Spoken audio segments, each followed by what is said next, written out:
Hello，大家好啊！我係 Tabor 鵬仔，歡迎大家收睇今期嘅節目啊！最近咧好多香港街坊問翻 Tabor 啊，有冇啲近關口啊、性價比高嘅樓盤推薦啊？咁今期咧就推薦翻一個近珠海關口、價錢筍嘅樓盤俾大家，叫做中澳春城啊！咁中澳春城係由中山本土嘅中澳集團開發嘅，已經開發咗非常多嘅項目啦，有24年嘅一個歷史啊！嗱，同埋咧佢嘅屋苑咧品質咧得到好多本地客嘅認可，同埋香港客嘅認可嘅。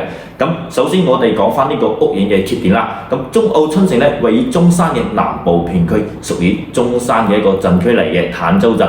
嗱，市貌咧就冇隔離珠海咁靚仔嘅，同埋咧中澳春城呢個樓盤門口咧，一個高峰期啊，多少都會有些少塞車嘅，咁呢個就係佢嘅缺點啦。嗱，再講翻優點啦，咁呢個樓盤咧就位於中山嘅南部。嗱，過去珠海嘅劃發商都僅需5分鐘嘅，10分鐘去到人工島，非常之便利㗎。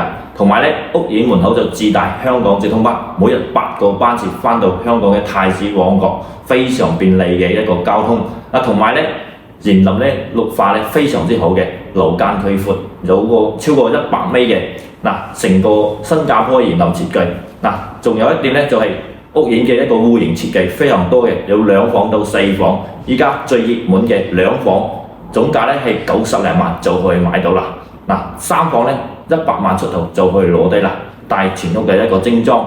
同埋咧，依家咧活動咧送全屋嘅一個家私家電。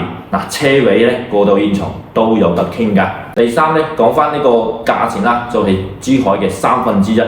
近期咧都有2個香港明星買翻呢個屋苑㗎，所以話咧呢個樓盤目前咧非常之火爆嘅，價錢亦都非常之筍嘅。咁中意近關口、價錢筍嘅屋苑嘅街坊們可以揾翻 Tabor 帶你過嚟現場執翻間靚單位啊！